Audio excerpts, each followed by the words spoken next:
Ready? It's not good for sure. That is. God. Stay there. Don't come in here. August 6th, 2017, two Lakewood, Ohio police officers push open the window of apartment 4 at 1824 Madison Avenue and step inside. What they see makes both of them stop dead in their tracks. A massive pool of dark red liquid spreading from the kitchen. Drag marks running from one room to another. And then, in the bedroom, a brutal death waiting for them. These are his? Hello? This isn't a simple welfare check like they thought. This is the scene of a savage murder. But who's the killer? And how can police find someone who vanished without a trace in a crowded city?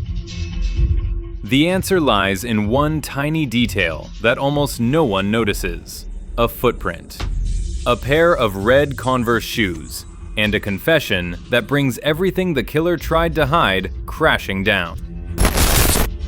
Maurice K. Goines, 53 years old, born in California but moved to Ohio over 2 decades ago to start a new life. Close friends call him Mo, an easygoing, friendly guy who always keeps in touch with his mother back home. At this time, Maurice works at Boston Market Restaurant in Lakewood and is planning to return to California to reunite with his family. But that plan will never become reality. Sunday morning, August 6th, 2017. A friend named Morley calls the Lakewood Police Department. He's worried because he hasn't been able to reach Maurice for a week. The last call was Monday night the week before. After that, Maurice just disappeared. That same morning is also Officer Ryan Somerville's first day on his new assignment. He and Fields Training Officer Darren Smykowski are dispatched to Apartment 4 to conduct a welfare check. They think this is just a routine check, make sure everyone's okay, and then move on with their day. But they have absolutely no idea this will be one of the bloodiest cases Lakewood has ever seen. And what they're about to discover behind the door of Apartment 4 will ensure one of them never forgets his first day on the job. But the question is, will they have enough evidence to find the killer who vanished without a trace? 205 and 226. Can you do a welfare check on the number 401? You're just going to check on Maurice Goines. He has not been seen or heard from in a week. You guys just stay there on the left end. We'll take care of it on this side. Friend just was at the front counter. He's going to meet you there. Yesterday his employer called saying he hadn't shown up to work. When Morley leads the two officers to the apartment, police knock multiple times but get no response. The curtains are drawn tight. They can't see anything inside. The building manager hands over a key, but the door is still locked from the inside. Was the last day. He lives in an apartment right here. That door right there, apartment 4. Come on over here. But yeah, hit this button right here. I've been ringing it. Number 4A? Yeah. Can you get it? You want to grab his info? You can just wait in the hallway for a minute. That's downstairs. To the left. Lakewood Police. Still silence. They decide to check outside. When they get to the bedroom window, Smykowski realizes something's wrong. Hello? The window isn't fully locked. He pushes it open and climbs inside. The moment he steps in,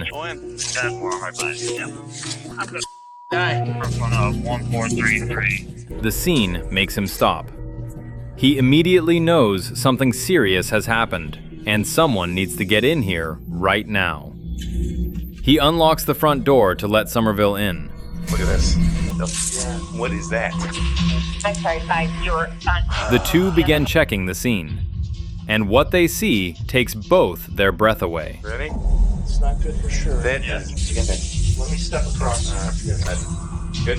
No water on. A massive pool of dark red liquid covers the kitchen floor. Drag marks from one room to another, like someone was pulled while still alive. Water in the bathroom is still running. The sound of water falling, echoing through the silent apartment, creating a strange atmosphere. Turn around, hop down. I see this, and there's blood dragging. The running water makes them wonder if someone's still in the apartment. They move toward the open bedroom door, and the moment they look inside, They see Maurice Goins lying face down on the floor, motionless. Break this stuff down. It almost looks like this is how it was. Somerville later shares that this is his first day and also his first homicide. The images he sees that day will stay with him forever. I don't think these pillows move because you can see there's blood here and there's blood here, but there's no blood underneath this cushion beyond where this was. More officers are called to the scene. The area is sealed off, and what investigators discover makes the case even more horrifying. Maurice was stabbed multiple times in the head and neck. The amount of blood in each room shows the victim tried to fight back.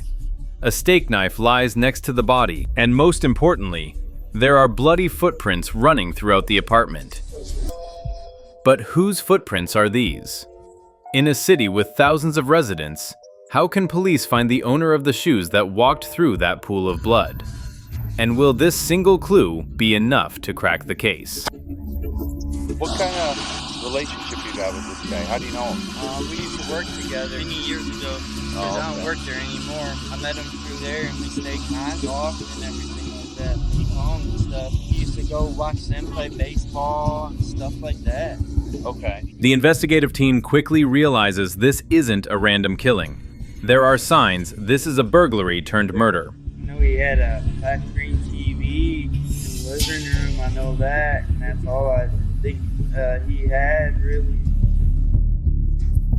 The TV in the living room is gone. Some other items are also missing. But most importantly are the bloody footprints. They have the distinctive pattern of Converse Chuck Taylor shoes. Investigators immediately recognize this is an extremely brutal scene with blood in every area of the apartment. That seems to match this like stereo down here. It's a Panasonic TV remote, so I'm assuming your missing TV is a Panasonic. They start interviewing neighbors and Maurice's friends. One witness says they saw a man carrying a cane leaving the building with the TV around the time Maurice went missing. But that's all they have. No security cameras, no witnesses who got a clear look at the killer's face, and most importantly, no specific suspect. It's a shame that happened. The Cuyahoga County Coroner's Office confirms Maurice's death is a homicide, but the case quickly hits a dead end. Months pass. No new leads. No significant statements. The Maurice Goins case seems destined to become one of Lakewood's cold cases. I guess they never gave it no thought. I just assumed the guy was selling it, you know? Right. So the guy that you saw, was it a white guy or a... You know, then you wonder, is there somebody in the building? Detective Miller, who's in charge of the case, is about to retire. He knows if he doesn't solve this before retirement, it'll haunt him forever. But no one suspects that after 10 seemingly hopeless months, an unexpected call will change everything. Who came forward, and what do they know about Maurice's death? Then in June 2018, a miracle happens. Have a seat on the blue chair, I'll be right there on the ground. Police receive information from confidential informants. They point to a man named Charles A. Muscatello, 39 years old, homeless in the Cleveland area. Well, specifically, what I'm trying to jar your memory on is that she's downstairs doing laundry. Problem occurs with the hot water tank, and that you come there, check things out, and she's in the laundry room the same time you're in the laundry room there with her. It says at that particular time that the two of you were there in the laundry room, some male comes out of Mr. Goins' apartment carrying a television. You didn't see anybody come out with the television? I was there even after she walked away. There was nobody in the hallway that I know of. According to the informants, Muscatello told them about stabbing a man to death. He talked about the incident in suspiciously detailed ways. When investigators look into Muscatello, they discover he has a long criminal history. Muscatello has been convicted multiple times for theft, robbery, and even prison escape. More importantly, when they compare DNA from the scene with Muscatello's records, they get a match. So you were Mr. Goins? Yes. I don't know if it will be useful or if it... Everything's useful. Muscatello's DNA is found on Maurice's body, on the knife handle, and on the cane found at the scene. You know, I started thinking about all the memories that we had, and when I worked with him, we were really close. You know, he would come in and he would tell me about his unofficial boyfriend back and forth. And one thing that really stuck out to me and that bothered me was speaking of the situation and the situation with him and his unofficial boyfriend and his unofficial boyfriend's wife. What's his unofficial boyfriend's name? June 18th, 2018. Detectives have a warrant to arrest Muscatello for murder. The next day, he's taken into custody. There were several times when we were speaking, and we were speaking about, like, oh, if, you know, his wife never found out. There were several times, jokingly, he said, you know, did it. So that really stuck out to me. And as I kept thinking, I just kept imagining his face and him saying, "Father." And he made that comment more than once. Now, why would he say something like, was it because their relationship was violent? Was because nobody knew about their relationship. And I could sense from him that he knew that it was a risk that he was. It just really concerned me. Now that this had happened, that could be a motive for something to happen to him. And then I kept thinking, like, okay, well, what if I'm the only person that knows about his relationship? Right. So I really felt that it would be useful to at least come talk about it. Say it just because. They say it because they know some type of risk is involved in what they're doing. But having DNA and having a confession are two completely different things. Muscatello has had 10 months to prepare his story. He could stay silent. He could ask for a lawyer. So why, when sitting in the interrogation room, does he decide to open his mouth? And will his statement match the evidence at the scene? Appreciate you volunteering coming back in, because we got your story, and you said you talked to him Monday night. I talked to him Monday night. And I'm not judging here. You and Mo were partners. Yeah. Tell me that either. Oh, I forgot. Yeah, you forgot to mention that's. Like, I just want to. Since I got married last August, we just was like best friends on the top. You never hooked up to each other. At all? No. After you got married? No, after I got married.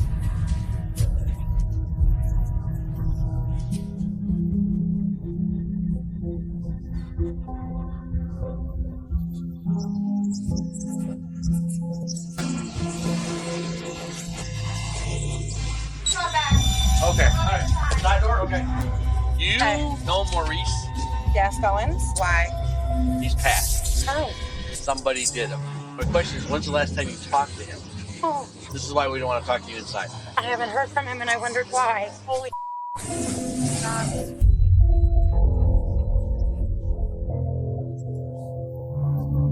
We're shooting in the dark here so far, so we're kind of still trying to figure things out. So maybe fill in some of the blanks, fill in some of the holes and some background and stuff. I'll tread lightly here because of the present company. Yeah. We have since learned that he had multiple friends. Yeah. Oh, yeah, it was a multiple. Okay. There was one, a dude in a truck.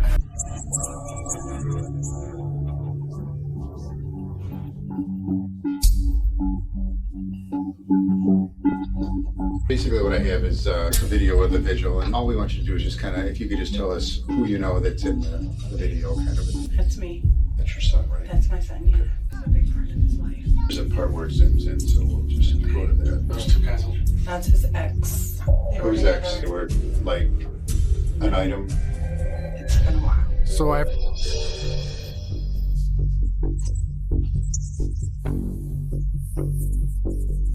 I know somebody died. Right. Do you know anything about that? No. I didn't even know it happened until I came home that day.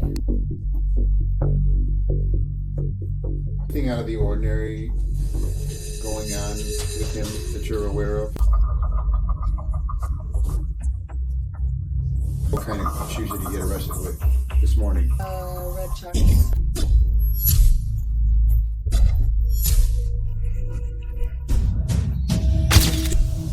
Muscatello is brought to Lakewood Police Department. Detectives Bush and Harris step into the interrogation room. They know every word, every gesture from Muscatello could be the key to cracking the case. At first, Muscatello denies all accusations. He says he doesn't know who Maurice is, never went to that apartment, never killed anyone. Yes, we are legally married. You're just separated at the moment. Not legally separated. That's fine. I mean, you're just not living together, right? Could you Not the kind first. of tell us what he kind of said? The only thing that he said, he thinks that he killed somebody. And I'm like, right, you know what I mean? I jumped, you know, he got into a physical altercation with somebody. That was it. Charlie's lied so many times about things that's happened to him. I never know when to believe him. Basically, he just in passing said, "Oh, I might have killed somebody," but never any details. Since he said that before, and here in the end, ended up being a lie. Like, he would come home, he sold our son's dog for drugs. Came home and said that somebody robbed him for that dog. I ended up finding out later on that he heard him. But the detectives came prepared. They present the DNA evidence, present evidence about the footprints, and step by step, Muscatello's excuses start to fall apart. That we were like staying with kind of this old man, his name was George, and he used that cane on a daily basis. And like a few days went by and everybody's like, where's the cane at? Trying to get him out of the house. And then hearing that he did have it, I mean, that's kind of messed up. All these cumulative things regarding Muscatello's lifestyle and the things that he was capable of. The detectives show him they have DNA on Maurice's body, have footprints throughout the apartment. It's time to tell the truth. Muscatello is silent for a moment. Then slowly, the story starts to change. He admits to going to Maurice's apartment, but he says it was self-defense. Maurice called him over. He walked there. According to Muscatello's statement, he wouldn't do what Maurice wanted, so Maurice tried to push him. He tried to get away, but Maurice grabbed him. Maurice got a steak knife and tried to attack. It can be used against you in court. You have the right to talk to an attorney for advice before we ask you any questions, and to have an attorney present during any questioning. If you cannot afford an attorney, we will be appointed for any question. Decide to answer questions at this time. Without an attorney present, you have the right to stop answering any time. You have the right to stop answering any time until you talk to an attorney. You have the right to have an attorney present during any questioning. You understand that? Word yes there and sign your name right there, please. You want something to drink? Like coffee, if I have any, or water or something? Yeah, that'd be cool. What? Tell me. Coffee. Let me see if we still I'll take I'll be quick when it gets back. it. Should be alright. Park says, I read the statement of my rights and understand what my rights are. I'm willing to make a statement and answer questions. I'm not an attorney at this time, understanding that promises or threats been made to me, and no pressure or coercion of any kind has been used against me. I'm sure I'm going to tell you what this is about before you make your decision whether you want to talk with us or not. Obviously, we want to talk to you. We have some questions of what we talk about has to do with how we're proceeding with other people involved in this, including the long and the short of why you are here. So you already know because I can tell by the way you're looking at me. You keep looking at me. Muscatello raises his hands, reenacting how he grabbed the knife and stabbed Maurice in the neck. Then he pushed Maurice into another room because he was scared. He didn't know what to do. Well, we'll explain it. The self-defense story sounds plausible, but the detectives know something Muscatello doesn't know they know. Maurice's body doesn't just have one stab wound. There are multiple wounds, multiple deep cuts on his head and neck. So what happens when the detective asks about this? Will Muscatello's statement start contradicting itself? But Detective Bush doesn't believe this statement. He knows Maurice's body has multiple stab wounds, not just one like Muscatello claims. When asked if it was only one stab, Muscatello hesitates. Maybe he accidentally turned back and stabbed a few more times into Maurice's neck. This answer only increases suspicion. Because Maurice has multiple stab wounds on his head and neck, multiple deep cuts, this isn't self-defense. This is a brutal attack. You need to be truthful. The detective continues digging into the shoes. Detectives Muscatello admits he wore red Converse Chuck Taylors that night, exactly the type of shoe the footprints at the scene indicate. He invited me over. Okay. In what way? Explain. How did he invite me? He called you on the phone? Yes. Okay. So he invited As you for the TV, Muscatello gives a strange explanation. He says Maurice gave him the TV in exchange for sexual favors. So he walked out with the TV after stabbing Maurice to death. And I tried to move away from him, and I just got scared, and he grabbed me. He tried to get me first. Yeah, you gotta try to be as descriptive as you can. Okay, here's a steak knife. He got a steak knife, and he tried to get me with a steak knife, and I grabbed it away from him, and I went like this, and I... Where did you get him? Like, what happened after you got him? When asked why he didn't go to police about what happened, Muscatello has no answer. He knows if this really was self-defense, he would have called 911 immediately. But instead, he took the TV, left the scene, and let Maurice die alone in the apartment. I pushed myself off of him, and then I grabbed him like this to push myself away from him. Once? No, so I didn't. I grabbed him by his neck like this. You didn't stab him any more times I than went one like time? this. Charles, I'm going to be completely honest with you. I don't know where this is going to go. Stop moving at that point? I don't know if he did or not. I just threw a sheet over him and I left. That's not the full story. Shoes. The shoes I didn't have nothing on them. Are those the same shoes? No. What kind of shoes did you have? I had a pair of Converse. Converse, like Yes. Chuck Taylors? Yes. So nobody came over there by yourself? There was nobody else in the apartment with you? It was just you and Maurice? There's something we still got to clear up. The TV. One of the things I got for sexual favors. I got a TV. You walked out with the TV. Yes. You never came to tell us what happened. You just... I think that we were eventually going to know because we just have to wait for the last... But inside, the detective knows exactly where it's going. They have DNA, they have footprints, they have an admission, and most importantly, they have clear evidence this wasn't self-defense. With this amount of evidence, Muscatello knows he's facing life in prison. But will he continue lying?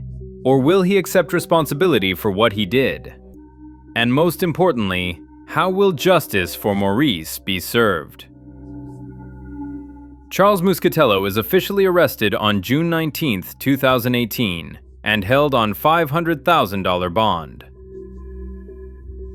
Investigators continue building the case. They have Muscatello's DNA on Maurice's body, on the knife handle, and on the cane at the scene. They have bloody footprints matching perfectly with the Converse Chuck Taylors Muscatello admitted wearing that night. They also determined that Muscatello and Maurice knew each other before. This wasn't a random encounter. Faced with this overwhelming amount of evidence, Muscatello knows he has no other choice. February 2019, at Cuyahoga County Common Pleas Court before Judge Michael Shaughnessy. Charles Muscatello pleads guilty to murder, aggravated robbery, and aggravated burglary. The sentence? Life in prison with the possibility of parole after 20 years. Muscatello is currently incarcerated at Trumbull Correctional Institution in Leavittsburg, Ohio. He'll be eligible for parole in 2038. But when the sentence is handed down, the story still isn't over. For those who spent 10 relentless months searching for the truth, what does this case mean? And for Maurice's family, does justice really bring peace? For Detective Miller, who was about to retire, solving this case holds special meaning. A colleague shares that it was very satisfying for Miller. He knew he was about to retire, and this case was very important to him. Detective Bush, who took over Miller's position in the Detective Bureau after he retired, shares. These are the things that happen in law enforcement, that people don't realize how meaningful it is. He's very glad they were able to close this case, bring justice to Maurice's family, and help them get closure. For Officer Somerville, who experienced his first day on the job by discovering this horrific scene, those images will never fade. He'll never forget what he saw that first day. But knowing they brought justice for Maurice and his family, that's why they do this job. Maurice's friends, especially Morley, the one who called police, express relief knowing the killer has been brought to justice. If Maurice was standing in front of me right now, I would tell him that if I had known what was happening, I would have done something to help you. We have to help each other. That's what we're supposed to do. Then he laughs softly through tears and says he'd tell Maurice to gain a few more pounds so the wind wouldn't blow him away. One footprint, a pair of red Converse shoes, a brave informant, and 10 months of relentless persistence. So what lesson does the Maurice Goins case leave us about justice, about perseverance, and about the tiny details that can change everything? The Maurice Goins case isn't a story about modern technology or complex clues. This is a story about persistence, about brave informants speaking up, about detectives who never give up. 10 months. That's the time from when Maurice died to when the killer was arrested. 10 months that his family lived in pain and questions. 10 months that detectives relentlessly searched for leads. And in the end, a bloody footprint, a tiny detail that could have easily been overlooked, became the key to unlocking the truth. Maurice K. Goins deserved justice. And though it took 10 months, justice finally came. There are cases we think will never be solved. There are mysteries we think will remain mysteries forever. But as long as there are people who don't give up, as long as there are brave informants who speak up, and as long as there's evidence waiting to be found, the truth will always have a chance to be revealed.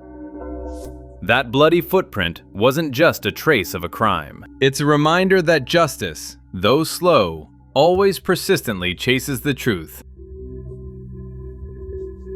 Thank you for watching our video today. If you found this content interesting, don't forget to like, share, and subscribe to our channel to keep following our other dramatic cases. And now, goodbye, and see you again.